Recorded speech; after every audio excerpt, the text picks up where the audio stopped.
kid named Lewis came to our company that I owned back in Atlanta. He was on a 10-speed bike, and he wanted to get a job as a driver. And I asked him if he had a CDL license. And he said no. I said, when you get a CDL license, you can come back and we'll give you a job. About 6 months later, he comes back with a CDL license and wanted to drive a truck. And he drove his 10-speed back and forth about 50 miles every day for a year, and he was never late. And he drove a roll-off truck for us. And then we sold our company to Waste Management in 2002, and he went to go work for Waste Management in the acquisition. And a couple years later, I got a call. There was a fatality, and it was Lewis. Lewis drives the roll-off truck down Plant Atkins Road, and a car had swerved, and he made a quick turn to the right and a quick turn to the left, and he lost control of his vehicle, and he flipped the vehicle on the passenger side, and he skid right into a guardrail on a bridge. He wasn't wearing his seatbelt. He fell to the passenger side on the floorboard, and the guardrail that he ran into hit him.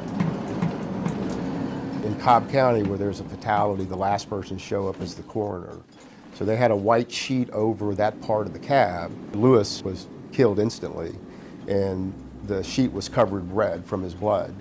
And the only part of the vehicle that wasn't damaged was the driver's seat and the post behind him, and the sheet metal behind his seat for about 2 feet, and the driver window and door. And had he been wearing his seatbelt, he'd have survived. And so David Holt and myself went to go see Lewis's wife that night and their kids and let them know that their father had been killed in an accident. And we were there to help, and how sorry we were, but he didn't have to die. Had he been wearing his seatbelt, it'd have been a rough ride, flipping the vehicle over on the passenger side and skidding into a guardrail, but he'd be alive today if it wasn't for that. Just been wearing his seatbelt, he'd be alive. Waste Management's policy on seatbelt usage is that you use the seatbelt every time the vehicle's in motion. And we do this because seatbelts save lives.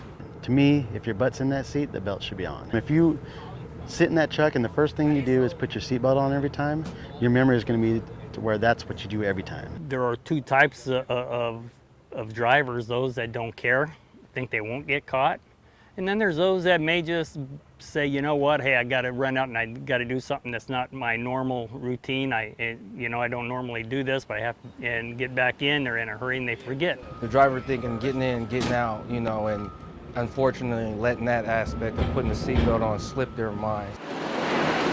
We've had people actually get caught by saying, oh, I forgot, slam on the brake, set off the camera while they're trying to put the seatbelt on. So there's two types of drivers, and then the worst kind, of course, are the ones that just don't care. If you ask one of our employees if they would allow one of their family members to ride as an occupant in their vehicle without wearing a seatbelt, the answer is usually no, right?